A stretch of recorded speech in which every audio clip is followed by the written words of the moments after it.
Hi everyone, and welcome to StudioJake Movie Makeover Masterpiece. On this podcast, we take a film that on paper should have been good. Maybe it had a dynamite director, an awesome cast, the trailer just dazzled you, but when you saw it, whether at home or in the theater or you saw it through a streaming service, whatever the case may be, you were like, where did this go wrong? Myself and a special guest, we're going to be talking about these movies, where they went wrong, and how we can fix them. So sit back, relax, and welcome to StudioJake Movie Makeover Masterpiece. For the first Movie Makeover Masterpiece topic, we will be talking about the 2016 Warner Brothers release, Batman the Killing Joke. Adapted from the 1988 graphic novel the same name by Alan Moore, the story focuses on the Joker shooting Barbara Gordon, kidnapping her father, sharing a joke with the Dark Knight, and having flashbacks to a possible origin for the Clown Prince of Crime. The story has received both praise and criticism for its content. On paper, the film adaptation seemed to be a good film. Iconic actors Kevin Conroy, Mark Hamill, and Tara Strong, who voiced Batman, the Joker, and Batgirl respectively, all returned to reprise their roles from Batman the Animated Series, whose co-creator Bruce Timm also produced it. However, upon the movie's release, many critics and fans were disappointed, especially with a prologue that featured Batgirl's last adventure, which was not in the original comic book, and adding additional over-the-top sexual content. Joining me today to talk about it is our very first special guest, Misty Callahan. She is the co-host of the GeekCounterGeek podcast and a friend of StudioJake. Misty, how do we fix this film? Well, I think first and foremost, you have to look at the story. And I know it's based off of the comic book, The Killing Joke. And the Killing Joke is lauded by Batman fans all across the board here. And overall, I think what really... It was a good movie up until the ending for me. And I think I understand what they were trying to do at the very end. Should we do spoilers? Spoiler alert? Oh, yeah. Spoiler If you haven't seen it? All right. Well, spoiler alert if you haven't seen it. At the very end, you know, Batman tracks down the Joker to an old abandoned fun house and all of that, and like just a old abandoned carnival, I guess. And you know, the Joker tells a joke and the Batman laughs at it. And they're like, just the two of them are cracking up and they're laughing, and that's the end. And to me, it kind of like cut the knees out from under the serious tone of the entire thing, because, you know, Barbara Gordon literally was shot. She's paralyzed now from the waist down. And I know it doesn't implicitly say it in the movie, but, you know, it's kind of implied really heavily that the Joker, let's say, did some sexual things to her as well after he shot her. And it kind of fell flat. Like the whole thing was just cut, like the knees were cut out from under it at that point for me.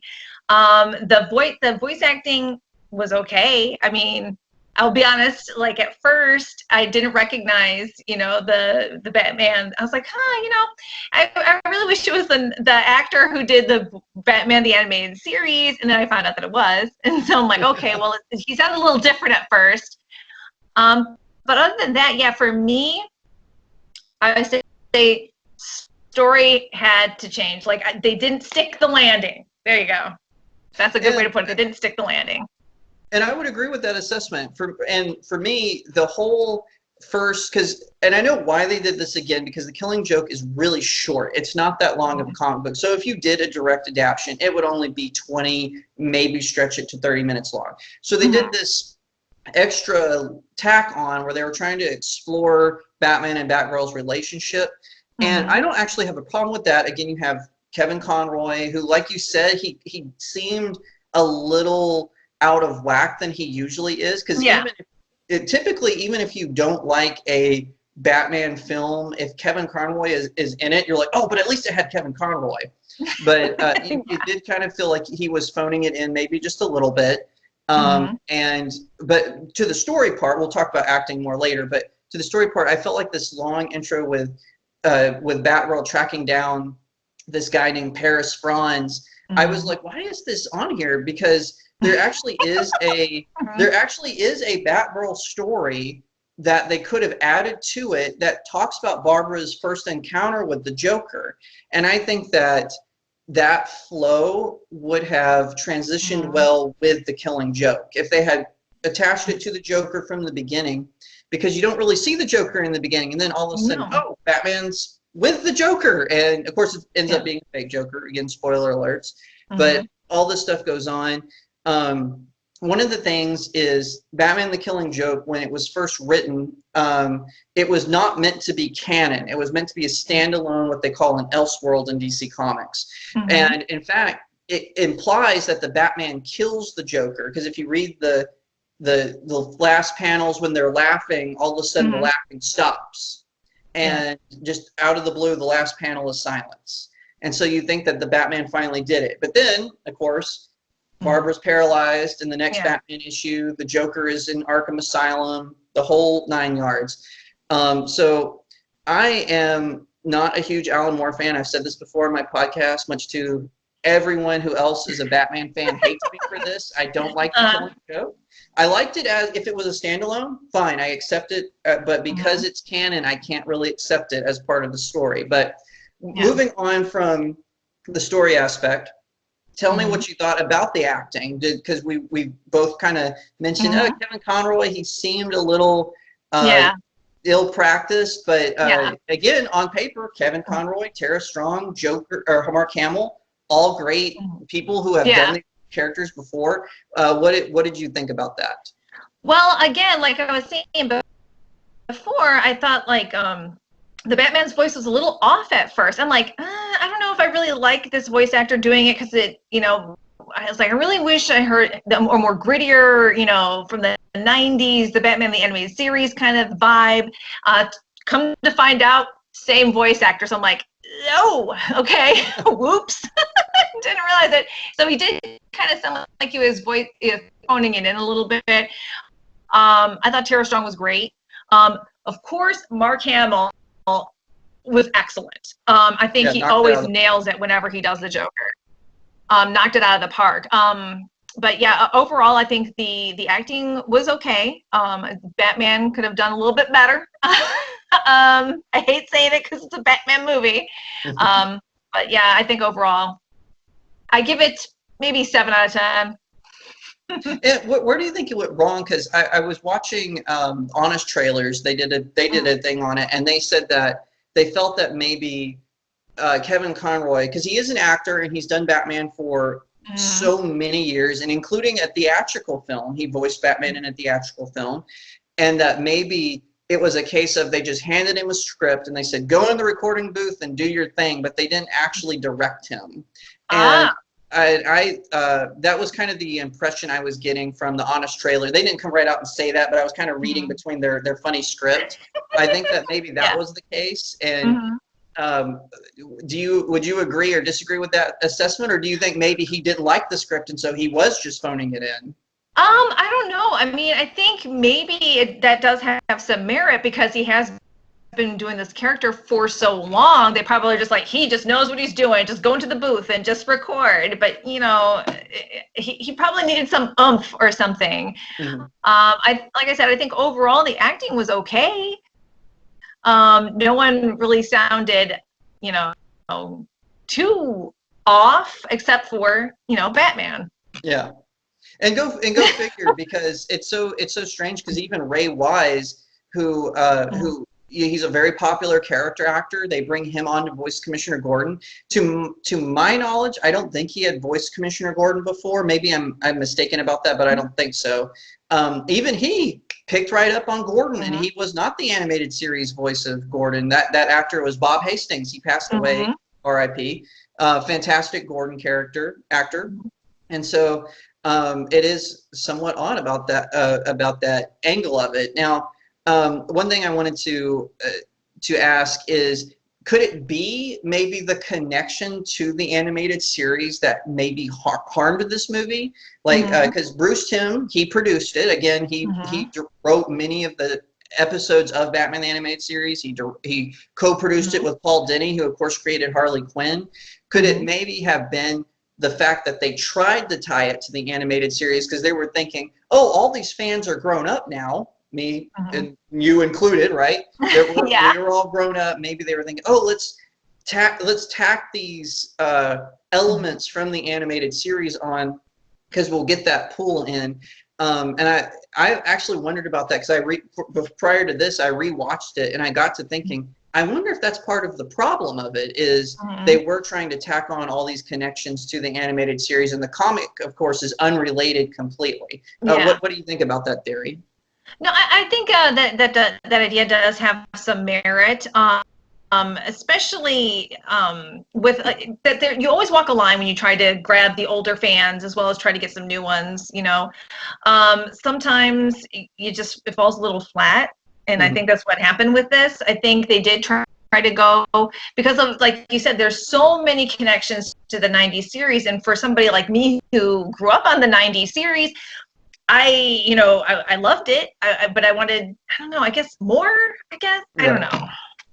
And so how do we fix the voice acting? Is it or for Kevin Conroy, do we have someone in the booth saying, Kevin, you got to say it with more emotion, man? Yeah. Like, how do we fix that part of it? I think it really comes down to voice direction. I mean, you need somebody in there just being like, a little gruffer, a little bit more gritty, because you're dropping swear words in this movie. I mean, for all the 90s connections, to the old animated series, that was on, like, what was it, 4 kids, if I remember. It was or whatever. Fox Kids and Kids. Yeah, there were 5 kids, and for all of that, they're dropping swear words, and they're showing Barbara Gordon getting shot. They're implying that the Joker assaulted her sexually.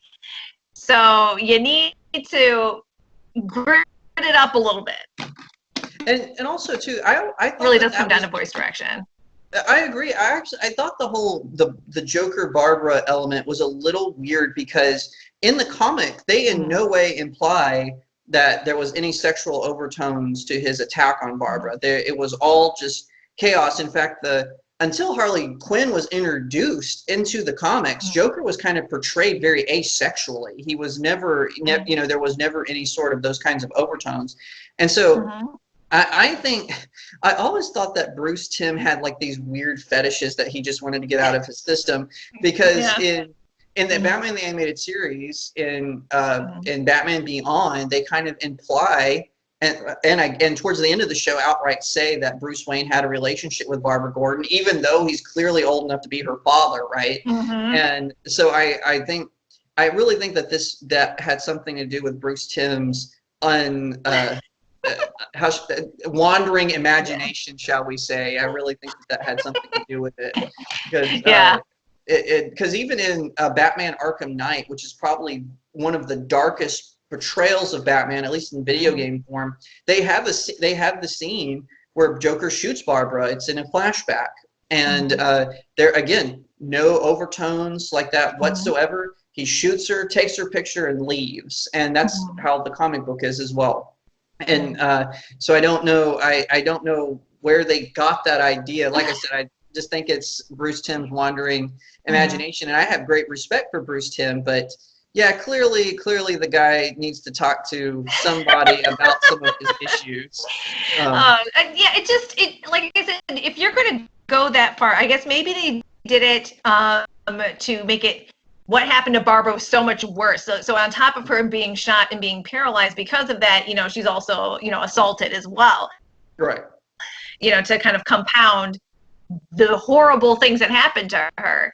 But on the other side of that, I mean, kind of circling back to the story, I guess, a little bit, is like how they, Batman was in the, hospital. He's like, oh, leave us alone for a moment. He just kind of pats her on the cheek or whatever. And then he's just like, it was this weird disconnect. Like, this horrible thing happened to Barbara Gordon, and they just kind of, I guess the acting didn't kind of, except in the character of her father, Commissioner Gordon, like, it was just kind of like, she got shot and it's innocent.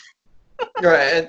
And me, as someone who is fixing this film, I would have suggested, hey, if we're going to go this far with it, we should show her later at the end of the film. We should add on a scene with her as Oracle. That way we show her, because I feel like with the comic, like I said, it's an Elseworld standalone. If it's that way, the ending is fine. But if it's canon, then you have to show her being recovered from this, because anyone who would go from getting shot to possibly being sexually assaulted, that is PTSD level trauma right there. Yeah. And so I would have added on, and this is me, if I was fixing this film, I would have added on a scene of her being the Oracle, which is, as for comic book fans know, while Barbara was paralyzed, a different person became Batgirl, and she became this great computer hacker called the Oracle. And she was kind of like Batman's, what's a good way to describe it? Like kind of like a coach. Like she would hack doors for him, and kind of like that girl in NCIS, or not NCIS, Criminal Minds. She would send the emails and hack into the bad guys' computers and stuff. I think that if they had shown the scene with Joker and Batman laughing, just for all the Alan Moore fans, but then add on a scene where you see her in the future where she's recovered and she's being the Oracle. What do you think about that idea?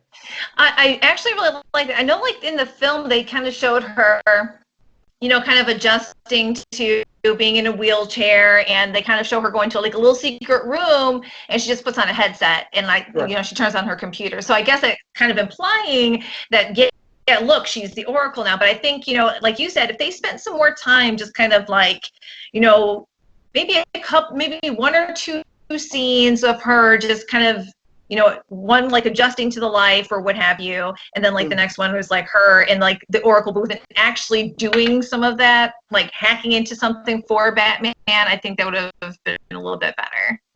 Yeah, and it's really tough with these animated films, especially. Now, this is one aspect I did like about it was I wanted to cover next, and this goes to the visual direction of the film, which I cover. I cover story, acting, directing on this podcast. I wanted to talk about the animation of it, because the animation is really good, and it's top-notch for Warner animation. And probably one of my favorite scenes in the film is when Batman is going through the funhouse. And he's fighting the Joker's gang, and the Joker is doing his monologue from the comic book as Batman is fighting his gang. I think that is, as far as animation, one of the most well animated scenes that I have seen come from the DC animation entertainment. What do you think? And do you have a favorite scene? Yeah, oh my gosh, I did. I actually, my favorite scene was with Commissioner Gordon going through the funhouse with the Joker. I mean, he was naked, but whatever.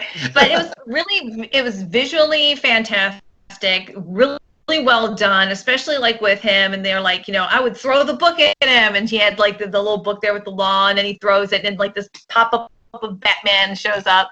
I thought that entire sequence with, Commissioner Gordon in the funhouse with the Joker was excellent. And then I also really like the sequence with Batgirl when she was fighting the gang members, where I guess she came to rescue Batman. Right. That whole sequence there as well. I think again, that is a good sequence. Like you said, the animation was really good. So A+ there. I really wouldn't do much to change the animation. It was good. Yeah, I totally agree. Okay, so the last bit I talk about directing, and like I said, Sam Leo. I really hope I'm pronouncing that right. People in the comments, please let me know if I'm pronouncing his name correctly. But this guy has done all kinds of stuff. He's worked with all stars. I'm talking about animation-wise. He was, heavily involved, not just in DC but Marvel stuff. He did Hulk Versus, which is the two where Hulk fights Wolverine in one segment and Thor in the next. He did Planet Hulk. He also did some not so great stuff like Beware the Batman, which was not that good. But I just mean he has a good experience. And so I'm just curious do you think maybe if they had brought someone on for a film of this, what they wanted this magnitude to be, if they had brought on someone like Brad Bird, who had done The Incredibles, just as an example. Or do you think that maybe he did do a good job with what he was given? Or would you have said, no, we need to get someone on since this is a different thing and he's done all these other stuff, we need to bring someone else in? What do you think? No, I think he did a good job with what he was given, honestly. I mean, like I said, there's not really much that I could nitpick as far as direction wise, except for, like I said, just, if they were going to go that route with like how serious, and I keep coming back to it, but like how serious, like, Barbara Gordon getting shot, and like I said, implied that, the Joker did some sexual things to her. I mean, don't brush it off, I guess, because like I said, I guess the Batman wouldn't get really emotional, with Barbara Gordon getting shot and assaulted or what have you, but at the same time, like, I don't know. That's the only thing that I really would change is just that one moment in the hospital with direction. But overall, I think he did a good job. Okay, well, that's good. And any final thoughts, any things you want to highlight, or anything else, like you said, you want to nitpick a little bit? Is there any final thoughts you would like to share? Overall, I think it really was a good movie. Not as good as it could have been, hence why we're here. But I think, if on a scale of like 1 to 10, I would give it like a 6. If you're a Batman fan and you haven't seen it, give it a watch. It's not, you're not going to waste your time watching it. And even if you're not a Batman fan, you just like animation, I would still watch it too. And I've already written my review of it on my blog, so head over there to hear my review on it. So I won't go into my whole spin on it. But Misty, thank you so much for coming on. Where can people find you? Hey, no problem. Thanks for asking me to come on. I really appreciate being number 1 once again, your first guest for your new podcast. I really, really do appreciate it. It's fun. We should do it again. Yeah, absolutely. And of course, you can subscribe right here on YouTube. And I plan on having Misty back on for other movies to talk about next week. We should totally do Ultraviolet. Yes, we should do Ultra. Absolutely. Yes, definitely. And next week, I'm going to have Kelly Campagna on to talk about Thor Dark World. And she and I, of course, as you know, me and Kelly were huge Marvel fans. So we get like into the nitty gritty of it. So it's yes. A lot of fun.